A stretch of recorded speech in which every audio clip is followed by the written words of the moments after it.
비가 오니까 더위도 한풀 있게 꺾인 것 같습니다. 참 더위에 진짜 고생들 많이 하셨습니다. 오늘 주일을 맞이해서 또 어김없이 주님 앞에 나와서 또 예배드리는 여러분들 축복하며 또 사랑합니다. 왜 우리가 하나님 앞에 나오고 또 주일에 주님의 전에 나와야 되느냐고 묻는다면 여러 가지 신앙적이고 또 교리적인 설명을 할 수 있겠지만은 중요한 것은 그냥 오고 싶으니까 또 와서 또 오면 또 마음이 편하니까 그렇게 오는 것이 어떤 의미에서는 또 답일 줄 압니다. 왜 여러분들이 부모에게 갑니까? 보고 싶으니까. 왜 부모의 집에 친정집 갑니까?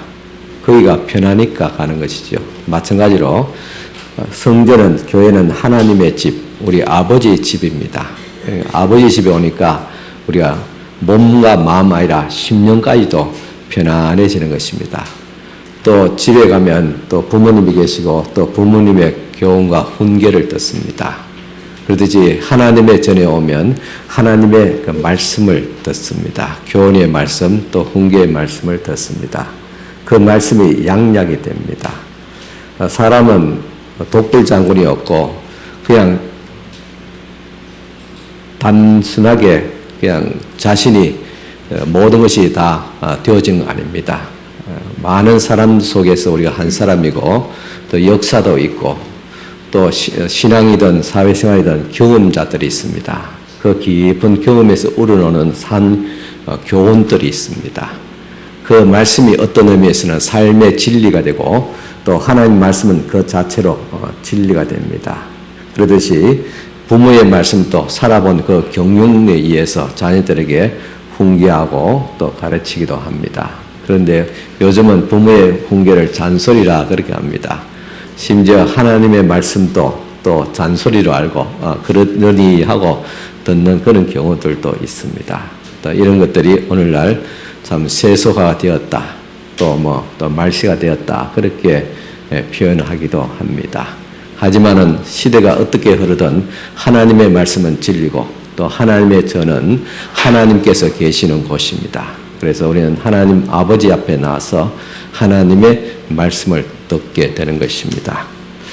우리는 지금 둘째 두 번 달 동안에 우리는 나는 누구인가 라는 대주제 아래서 나는 피조물이다. 나는 그리스도 안에 있다. 나는 의롭게 되었다. 나는 하나님의 양자다. 나는 새로운 피조물이 되었다. 그리고 지난주에 나는 성도이다 라는 소주제로 말씀을 드렸습니다. 이렇게 그리스도인 또 신자는 어떤 사람인가, 나는 누구인가 라는 정체성을 우리가 바로 알아야 됩니다. 그럴 때 우리는 자긍심을 가지고 믿음의 삶을 잘 살아갈 수 있습니다. 그래서 그리스도인의 정체성을 아는 것이 참 중요합니다.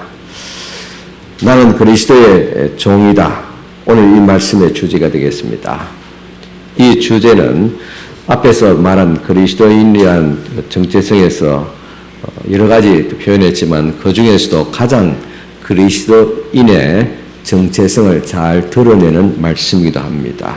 어떻게 생각하면 이제까지 한 2달간 나는 누구인가라는 제 주제에서 말씀드린 데 있어서 가장 중심이 되는 또 핵심이 되는 말씀 주제가 될 것입니다. 바울은 로마서에서 자신을 이렇게 소개합니다. 예수 그리스도의 종 바울은 사도로 부르심을 받아 하나님의 복음을 위하여 택정함을 입었으니 라고 했습니다. 우리 모두가 예수 그리스도의 종입니다.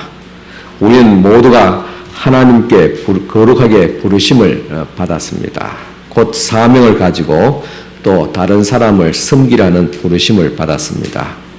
또 마침내 하나님의 복음을 전하도록 우리는 선택함을 받게 되었습니다. 그래서 로마서 1장 1절 말씀, 이 한 절 말씀에도 우리가 이 말씀의 의미를 잘 되새기고 실천한다면 우리는 주님 앞에 온전한 그런 그리스도인으로서 살아가게 될 것입니다. 먼저 우리는 예수 그리스도의 종이다. 오늘 로마서 1장 1절 예수 그리스도의 종 바울은 그랬습니다. 이 로마서 1장 1절에 사용된 이 종이란 단어의 문자적으로 보면 노예를 가리키고 있습니다. 보통 우리는 노예 제도를 미국에서 시행했던 방식으로 생각하고 있습니다. 하지만 로마 문화에서 노예 제도는 그렇게 혹독하거나 비인격적이나 모욕적이지는 않았습니다. 심지어 노예로 있다가 열심히 일해서 돈을 벌어서 그 돈을 가지고 자기의 몸을 또 자유롭게 할 수 있는 그런 일들도 있었습니다. 그렇다 할지라도 노예로 사는 동안 실제의 주인은 소유자는 주인입니다.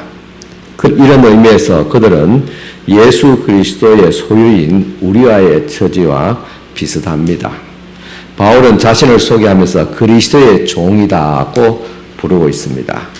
이 그리스도의 종이라는 것은 두 가지의 의미가 있습니다. 첫째는 그리스도의 소유로 그리스도께 복종하는 것입니다. 종은 주인의 말씀 그 뜻에 복종합니다. 어떻게 복종할 수 있습니까? 예수께서 말씀하신 교훈과 그분의 행함을 본받고 실천한 것입니다. 구체적으로 팔복의 말씀 그리고 또 복음서에 나타난 예수께서 말씀한 여러 가지의 교훈들이 있습니다. 또 말씀들이 있습니다. 가르침이 있습니다. 그 가르침에 복종하고 순종하고 또 그분의 행함을 우리가 본받는 것, 이것을 그리스도의 소유로 복종하는 것이라고 말할 수 있습니다. 또 종이라는 것은 주인을 섬기는 자입니다. 그러면 우리가 그리스도의 종이라고 말했을 때 어떻게 그리스도를 섬길 수 있습니까? 바울이 자신의 부르심에서 다른 사람들을 섬기면서 그리스도를 섬겼습니다.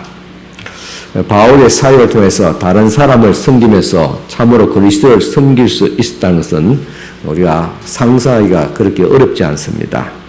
골로새서 3장 22절에서 24절 말씀 보면 종들아 모든 일에 육신의 상전들에게 순종하되 사람을 기쁘게 하는 자와 같이 눈가림만 하지 말고 오직 주를 두려워하여 성실한 마음으로 하라. 무슨 일을 하든지 마음을 다하여 주께 하듯 하고 사람에게 하듯 하지 말라. 이는 기업의 상을 주께 받을 줄 아나니 너희는 주 그리스도를 섬기느니라 하겠습니다. 여기서 우리는 주님께 관해서 언급한 것을 주목해야 됩니다. 종들은 주님을 두려워하면서 즉 우리의 진정한 주인 되신 그리스도를 두려워하며 또한 이 땅에서 성실하게 일을 해야 한다는 말입니다. 또 종들은 주께 하듯 즉 하나님께 하듯 우리가 위에 있는 우리의 고용주든지 또 우리의 위의 어른이든지 마음을 다해서 일을 해야 한다는 것입니다. 또한 종들은 주인을 섬김으로써 그리스도를 섬길 수 있다고 말하고 있습니다. 이 골로새서 3장 22절 24절 말씀은 이 종이라는 신분에서 그리스도를 섬기듯 하라고 했지만은 이 모든 직업과 모든 사람의 관계에서도 적용됩니다. 꼭 주종의 관계 또 고용자와 고용인의 어떤 관계에서만 성립되는 것이 아니라 모든 사람의 관계에서 다 적용되어지고 있습니다. 그래서 우리가 어떤 일을 하더라도 바로 이런 방법과 또 태도로서 해야 합니다. 하나님의 부르심을 감당하는 사람이라면 누구라도 이 사도 바울이 그랬듯이 자신의 뼛속까지 우리는 그리스도의 종이다. 그래서 누구를 섬기듯이 그리스도를 섬기듯이 성심을 다하고 진실을 다하고 성실을 다해서 겸손한 마음으로 섬겨야 된다는 사실입니다. 그러나 안타깝게도 우리가 보기에 자신의 직업이나 일을 이렇게 보고 이런 태도로 그렇게 사는 그리스도는 드뭅니다. 혹 자기 일에 양심적이고 최선을 다할지 몰라도 정작 자신을 그리스도의 종으로 그런 자세로 보지 않는다는 사실입니다. 우리는 목회자로 사역할 때 또 교회에서 직분자로 일을 할 때 자신이 주님을 섬기고 있다는 것을 생각합니다. 그러나 교회 밖에 일을 할 때 그 일에 대해서 내가 최선을 다하고 노력하지만은 내가 이 일을 하거나 할 때 또 다른 사람들을 섬김으로 또한 그리스도를 섬긴다고까지 생각을 잘 하지 않습니다. 여러분도 한 주간 살아가면서 여러분 맡은 역할 또 직업에서 내가 사람들을 대하면서 저분들이 내가 그리스도를 섬기듯이 뭐 쉽게 말하면 저분이 그리스도다. 내게 오는 고객자도 저분이 그리스도다. 또 내게 오는 어떤 나를 도움 필요한 사람, 내 손을 돌보면 필요한 사람들, 저분들이 그리스도다. 뭐 저 할머니들이 그리스도고 또 저 친구가 그리스도다. 그런 마음으로 우리가 섬기며 한 주간 지냈습니까? 그렇지 않는 경우들이 많지 않습니까? 우리는 지금 나는 누구인가는 이 질문에서 매주일마다 여러 답을 제시하면서 우리의 진정한 정체성은 그리스도 안에서 그분과 갖는 다양한 관계에서 찾았다고 했습니다. 그렇게 찾고 있습니다. 그렇듯이 우리가 한 주간을 40시간이든 60시간 일하는 곳에서 우리의 정체성을 그리스도 안에서 그리스도의 종이라는 그런 자세로 그렇게 살아야 됩니다. 세속적인 일터에서 그리스도를 섬긴다는 것은 어떤 모습입니까? 이 질문에 답하는 일화가 있습니다. 그것은 자동차 판매원의 이야기입니다. 그는 성인이 된 후 인생의 대부분을 자동차를 판매하며 살았습니다. 이 일을 하던 어떤 시점에서 예수 그리스도를 영접하게 되었습니다. 그는 이렇게 말했습니다. 그리스도인이 되기 전에는 자동차를 팔았습니다. 그런데 그리스도인이 된 후에는 사람들이 자동차를 사는 것을 돕습니다. 그리스도인이 되기 전에는 그가 잠재적인 고객의 바람과 필요에 관심이 없었습니다. 오로지 자동차를 많이 팔아서 수수료에만 관심을 가졌습니다. 당연히 더 비싼 차를 팔려고 애를 썼습니다. 수수료에 더 관심이 많았기 때문입니다. 그러나 그리스도인이 된 후에는 그의 주 관심사는 이 잠재 고객이 각자의 필요와 그리고 예산에 맞는 그런 적합한 자동차를 찾도록 돕는 것이었습니다. 이렇게 그 사람들을 섬김으로써 그리스도를 섬기는 법을 배웠다는 것입니다. 이 이야기는 우리가 사람들을 섬김으로 그리스도를 섬길 수 있음을, 심지어 비즈니스 분야에서도 그럴 수 있음을 아름답게 보여주고 있습니다. 직업 특성상 사람을 많이 고객을 만나지 않고 내근하는 사람들도 사무직도 있습니다. 그리고 생산직도 있습니다. 그러나 내가 하는 분야에서 내가 만드는 상품이든지 또 제공하는 서비스에 혜택받는 누구와도 접촉하는 일이 없지만은 내가 맡은 사무직이든지 생산직이든지 이것들을 내가 사람들을 또 섬기는 마음으로 그리스도를 또 섬기는 마음으로 내가 하는 겁니다. 일을 할 때 다른 사람에게 많은 유익을 주겠다. 또 이 내가 정성껏 만든 물건이 다른 사람을 편리하고 기쁘게 하겠다. 그런 마음으로 이렇게 일을 하는 것이 또한 그리스도를 섬기는 것과 같습니다. 하나님이 자신에게 복을 주시며 회사에 유익을 끼치는 자신의 노력을 기뻐하시라고 믿고 성실하게 일을 해 나갈 때 이런 회사를 섬김으로 궁극적으로는 그리스도를 섬기는 것입니다. 이러한 모든 방식으로 우리가 다른 사람을 섬김으로써 그리스도께서 섬김을 받으신다는 사실입니다. 이렇게 우리는 사람을 섬김으로써 그리스도를 섬길 수 있습니다. 우리는 고용주를 섬기거나 또 소비자를 섬기거나 고객을 섬기거나 심지어 직장 동료를 섬길 수 있습니다. 우리가 어떤 사람을 섬길 기회가 있든지 우리는 일이나 직업이 무엇이든 간에 자신을 먼저 그리스도의 종으로 보고 뒤이어서 자신이 몸담 직장의 일터의 구성원으로 보아야 됩니다. 심지어 어떤 특별한 직장이라든가 또 어떤 단체 소속된 단체가 없다 할지라도 가볍게 주위에 내 친구나 사람을 그렇게 만나는 그런 과정 가운데서도 우리가 그분이 내 친구가 지금 함께 참 커피를 나누고 함께 음식을 나누고 이렇게 식사를 같이 하는 이런 관계 속에서도 그 상대방을 내가 그리스도다 생각하고 그리스도를 섬기는 마음으로 할 때 우리는 그리스도의 종으로서 우리의 정체성을 갖게 된다는 말입니다. 나는 그리스도의 종이다를 여러분들이 참 정체성을 이루는 한 부분으로 삼았다면 그래서 우리 한 주간을 우리가 보낼 때 야, 이제 주말이다, 금요일이다, 이제 쉬겠다, 그렇게 말하는 대신에 내가 이번 주는 그리스도를 참 마치 섬기듯이 많은 사람들을 섬기는 그런 특권을 누렸다고 말할 수 있어야 할 줄 믿습니다.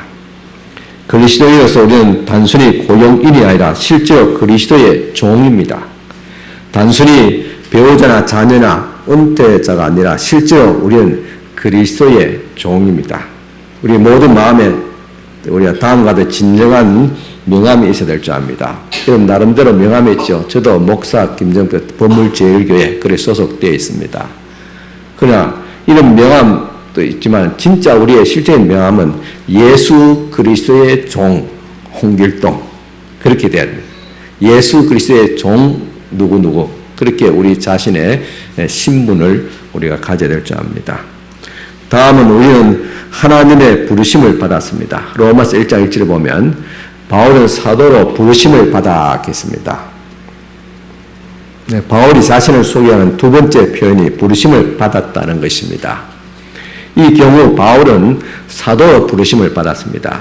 이 부르심을 받다는 말은 누군가 나를 불러주셨다는 뜻입니다. 누군가는 바로 하나님이 분명합니다. 따라서 바울이 하나님이 자신을 사도로 불러주셨다는 것입니다.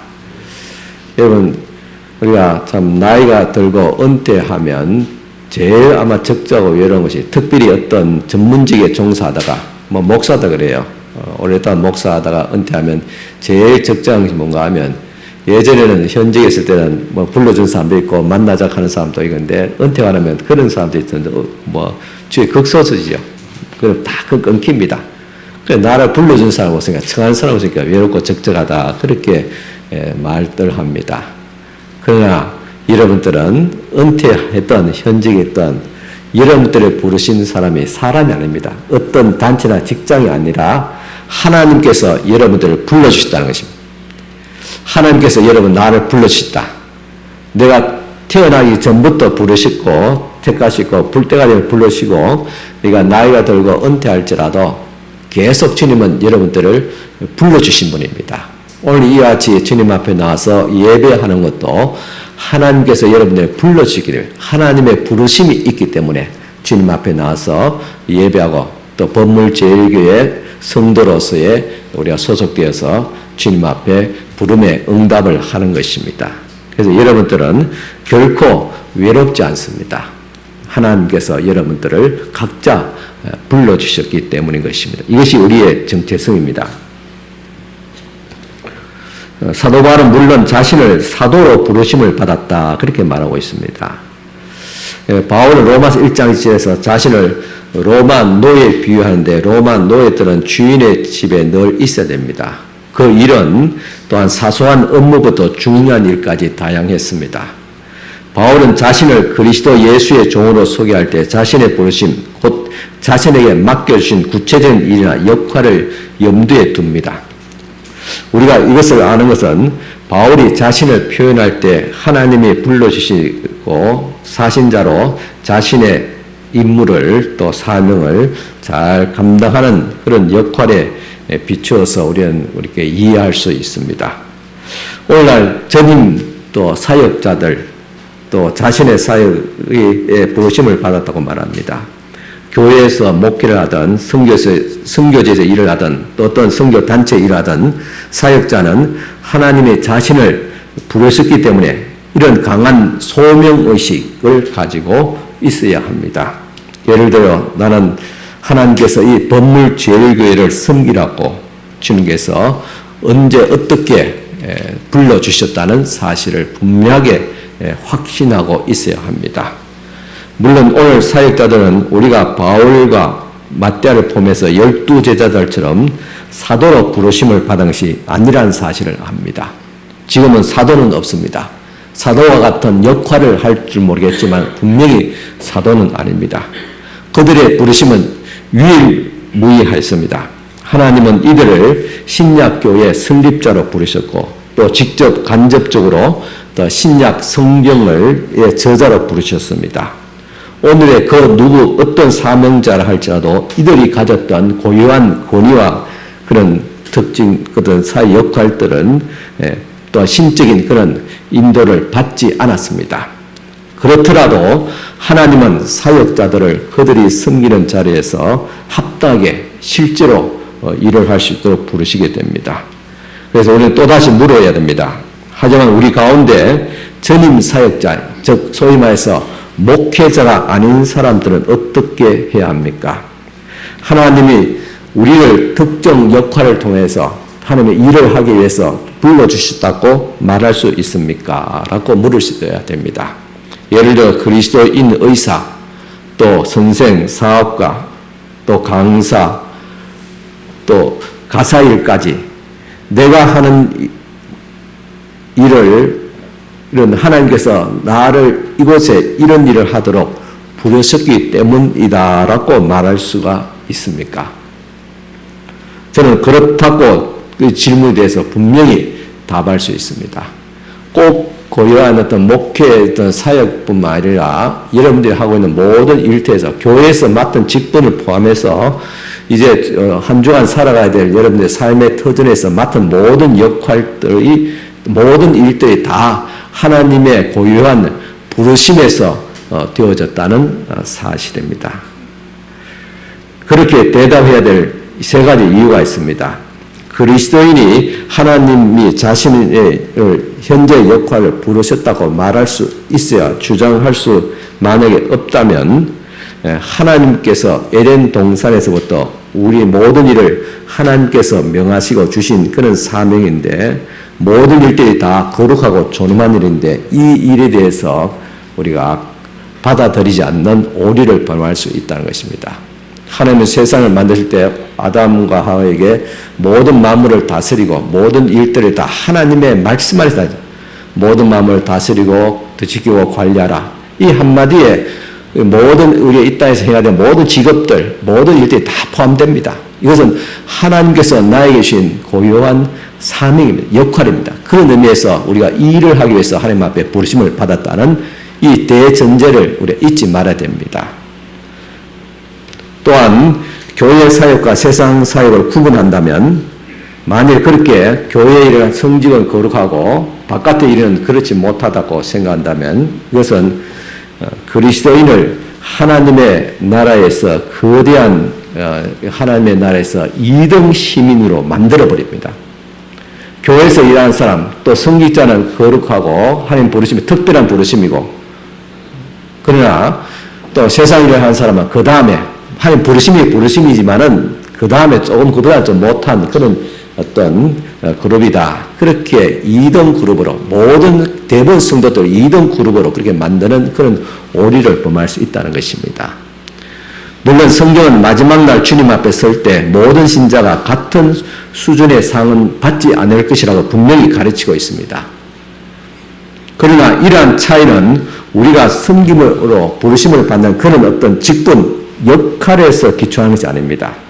우리가 어떤 부르심을 받았든지 그 역할에서 최선을 다해서 얼마나 힘써 최선을 다하냐 그 섬김의 기초를 하고 있습니다.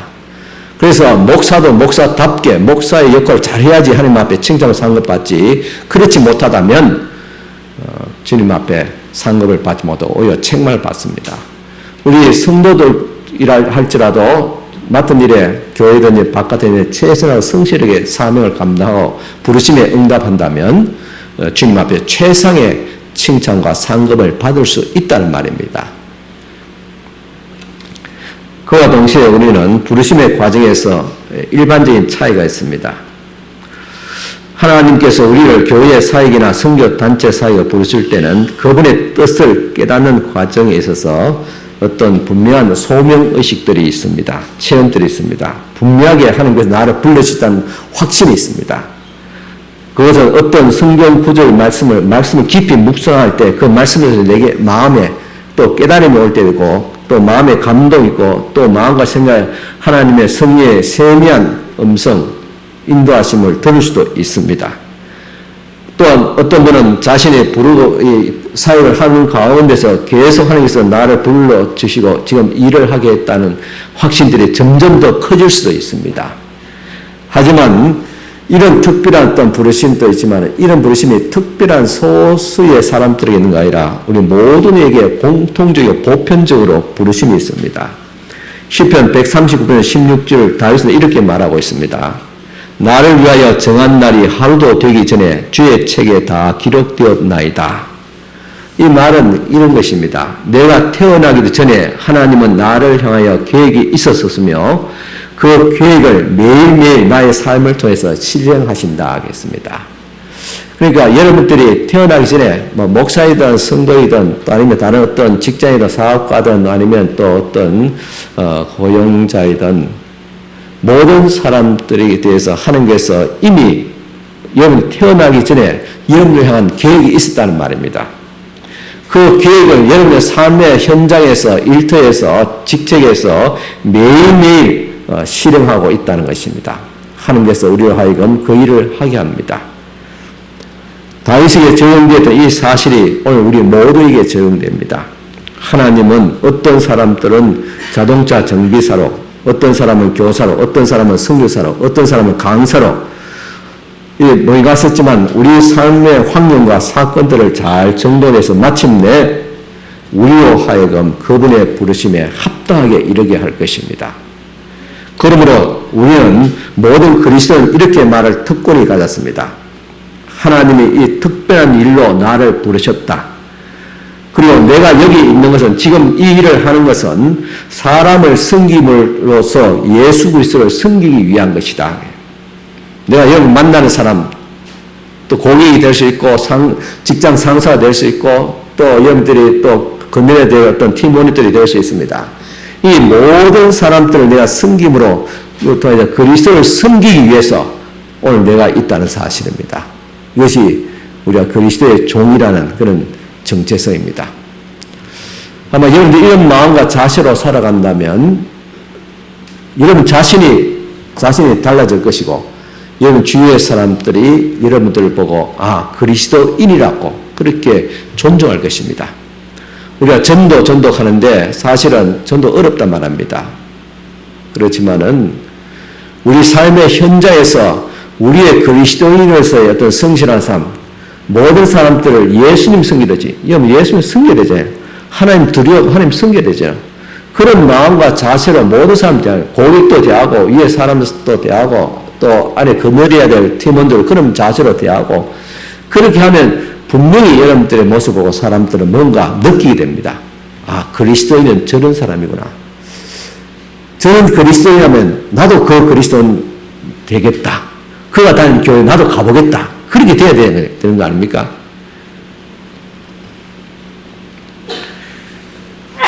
이것은 우리가 지역에 있는 아파트 수위든지 또 세계적인 명성을 가진 의사든지 세계적인 또 세계 5주에서 일하는 어떤 특별한 선교 개척자들은 똑같이 이 자세가 적용되어야 됩니다. 이런 생각은 그것이 무엇이든지 우리가 하는 일에 대해서 존엄성을 가질 수 있고 또 우리가 이 사실을 부인해야 됩니다. 나는 맨날 왜 모양이 꼬라지고 내 하는 일이 별 의미도 없고 남들이 알아주지도 않고 생고생한다 좀 속담을 표현하면 그런 겁니다. 그것은 내가 그리스도로부터 그리스도의 종이란 내가 하나님께로부터 부르심을 받았다는 이 그리스도의 정체성을 우리가 가지지 못했기 때문에 그렇습니다. 그래서 지금부터 가져야 됩니다. 그래야지 여러분의 삶이 변화되고 여러분 마음이 변화되어지고 여러분 삶의 환경이 변화됩니다. 이것이 없이는 사람의 인격과 삶의 관계로 여러분의 삶을 부유하게 하고 기름지게 만들고 변화시킬 수 없습니다. 내가 그리스도인이란, 나 그리스도의 종이라는 분명한 이런 정체성을 가져야지 내 자신이 변화되고 삶의 변화, 우리 가정이 변화되고 우리 주위의 사람들이 변화를 영향력을 끼칠 수가 있습니다. 우리 최선을 다해서 우리의 일을 하도록 우리에게 동기를 부여할 수 있고 또 부여해야 합니다. 일이 힘들거나 보상이 없을지라도 그래도 계속 인내심을 가지고 나는 그리스도의 종이다. 나는 하나님 앞에 부르심을 받았다는 그런 나의 자신에게 계속 그렇게 주문을 해야 됩니다.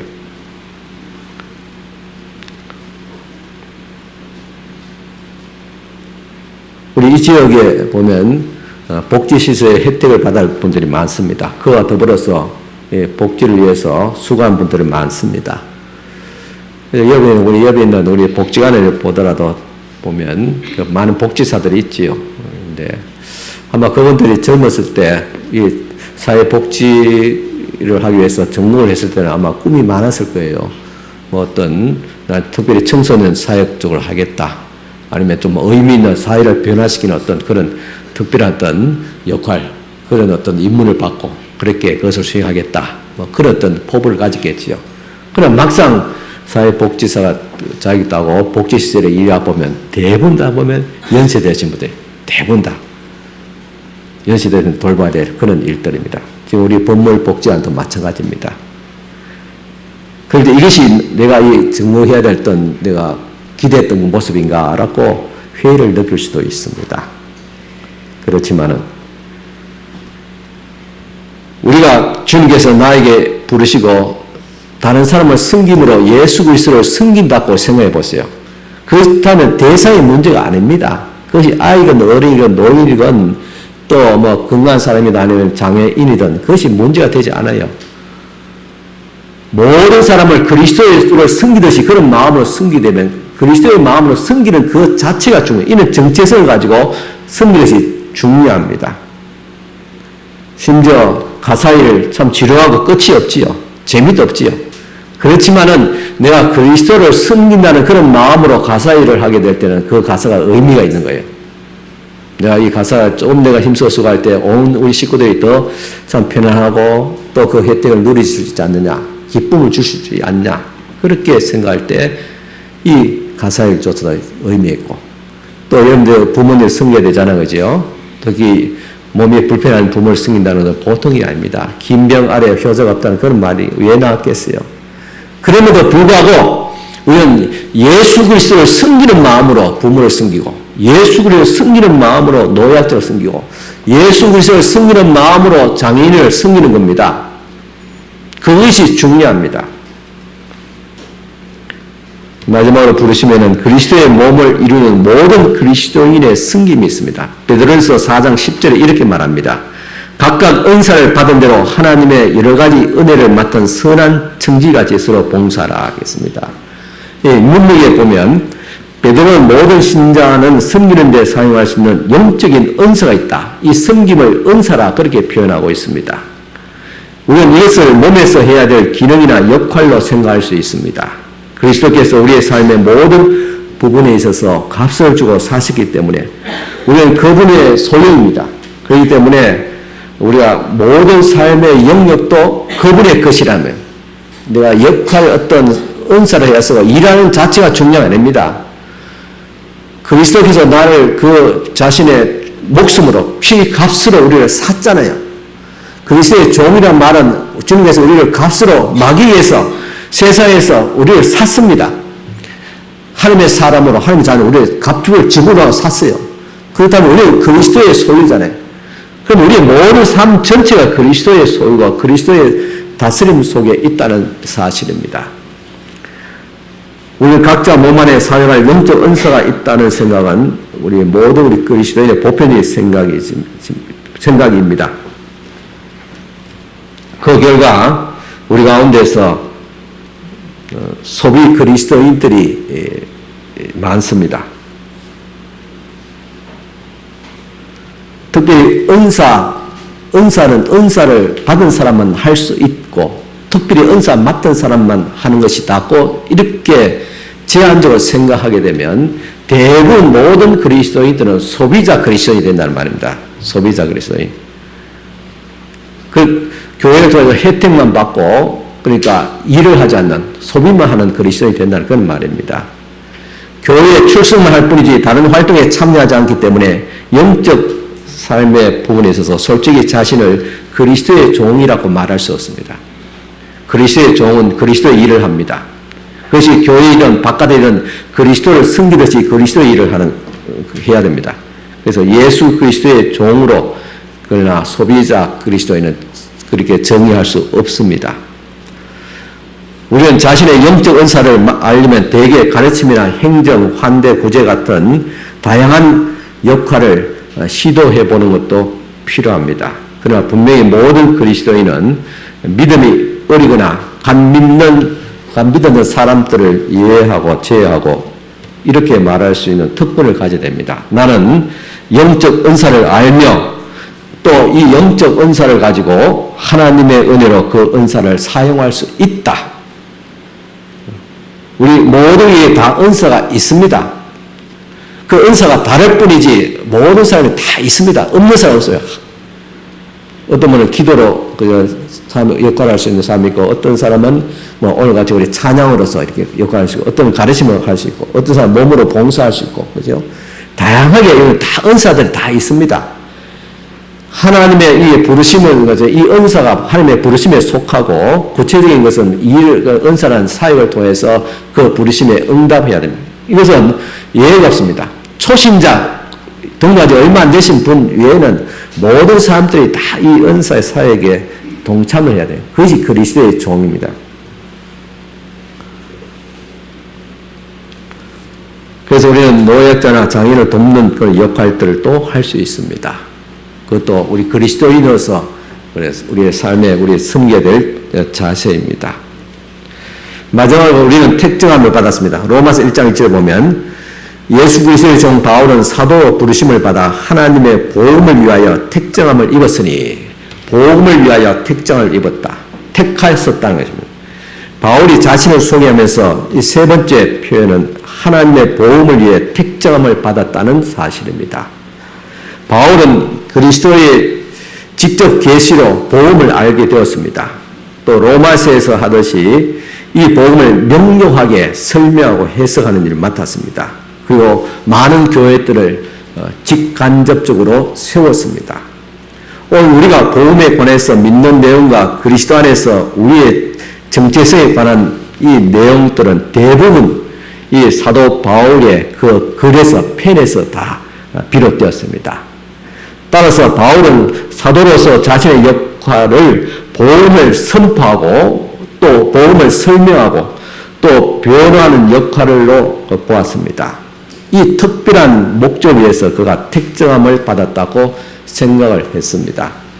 하지만 이것이 우리와 무슨 상관이 있는가? 바로 이것입니다. 물론 부르심의 역할에서 사도 바울의 역할과 우리는 분명히 다릅니다. 우리가 사도 바울이 될 수 없습니다.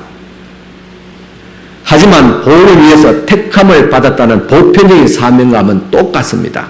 사도 바울은 복음을 전하고 기록하고 교회를 세우는 고유한 어떤 역할을 했습니다. 그리고 우리는 그 복음을 우리가 지금 배우고 듣고 있지 않습니까? 그 말씀을 듣고 가르침을 받고 이제는 그 복음을 이제 전하는 그런 사명을 감당해야 됩니다. 이것이 그리스도 예수 안에서 복음을 위해서 택함을 입었다는 사실입니다. 나는 예수 그리스도의 종입니다. 하나님의 은혜로 특정 역할이나 역할로 다른 사람들을 섬김으로 그분들을 섬길 수 있습니다. 예수 그리스도께서 그분의 섭리하시는 지혜로 나를 이 특별한 역할로 주님께서 부르심을 불러주셨습니다. 이렇게 나를 그리스도의 종으로 나의 섬김을 통해서 그리스도의 마음으로 그리스도를 섬기듯이 다른 사람들을 섬기게 된 그 목적이 무엇이냐? 세 번째, 오늘 말씀같이 복음을 위해서 택정함을 받았다는 사실입니다. 내가 왜 그리스도의 마음으로 그리스도와 같이 그리스도께 하듯 하나님을 두려워한 마음으로 그렇게 다른 사람들을 섬기고 또 진실에 행하고 성실하게 하고 또 그리스도의 마음으로 우리가 끊임없는 사랑으로서 베풀어주고 왜 이렇게 해야 되느냐? 그것은 복음을 위해서, 복음을 전하기 위해서 그랬습니다. 왜 우리가 관계성 전도해야 되냐? 우리가 속한 가정이든지 사회든지 왜 저들을 그리스도를 섬기듯이 잘 섬겨야 되느냐? 그것이 사람의 관계성입니다. 아, 그리스도를 믿으면 저렇게 되는구나. 아, 저렇게 믿는 그리스도인이라면 내가 그 교회 한번 가봐야 되겠다. 그렇게 되어지는 것이 관계성 전도입니다. 앞으로 우리가 전도 대회를 좀 길게 잡았습니다. 아이도 12월 연말인데 왜 지금부터 이렇게 작정하고 그렇게 기도하느냐? 그냥 뭐 한번 일회성 행사 같으면 뭐 다음 달에도 작정해가지고 모시고 와서 잔치 합석하면 끝나잖아요. 그렇지 않습니다. 적어도 2달의 기간 동안 그걸 위해서 끊임없이 첫째는 기도해야 되고 그 다음에 끊임없는 관계성을 가진 겁니다.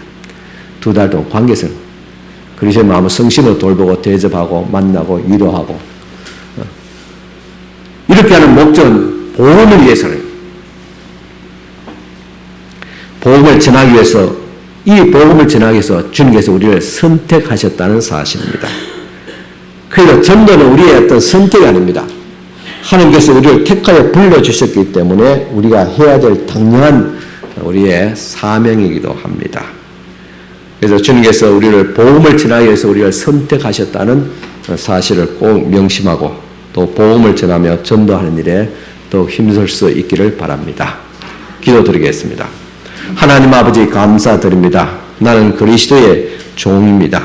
종이면 그리스도를 섬기고 또 보이지 않는 그리스도 하나님이시마는 사람을 섬김을 통해서 하나님을 섬기고 그리스도를 섬기는 이 귀한 우리에게 기회를 다해 주심을 감사를 드립니다. 이제부터 세상 속으로 나가서 사람을 사람으로 보는 것이 아니라 그리스도를 보고 하나님으로 보게 하옵시고 하나님을 두려워한 마음으로 그 앞에서 성실과 정직으로 일하게 하옵시며 그리스도의 마음으로 또 그리스도에게 섬기듯이 또 모든 사람들을 섬길 수 있는 저희들 되어지게 하옵소서. 그래야해서 아름다운 전도의 열매들, 복음이 전해지고 들려지는 기회를 가지게 하여 주시옵소서. 우리 모든 삶의 현장이 그리스도와 함께하는 귀한 저희들의 사역들이 또 우리의 모든 또 정체성이 될 수 있도록 주님께서 항상 깨워주시고 또 인도하여 주시옵소서. 예수님 이름으로 기도드리옵나이다. 아멘.